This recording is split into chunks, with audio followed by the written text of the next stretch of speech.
Step one is to run the filter through warm water for 60 seconds on each side. Says you might see some slight coloration from the water.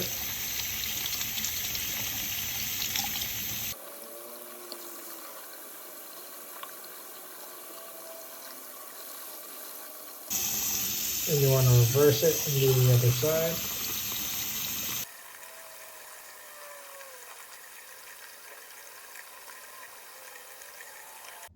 The next step will be to remove the existing shower head.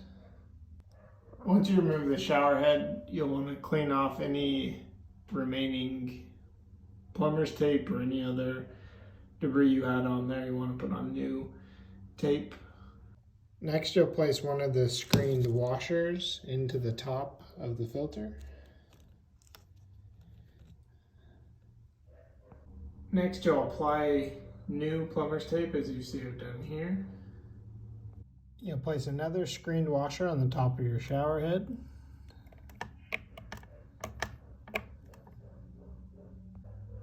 Next, you'll attach the filter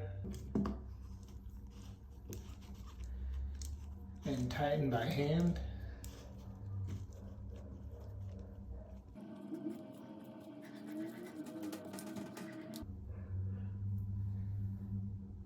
And then lastly, you'll attach the shower head to the filter.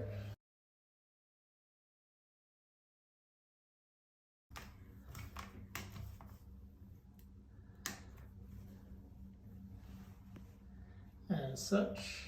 Thanks for watching. Have any questions, feel free to ask us in the comments. As always, like and subscribe. Thanks.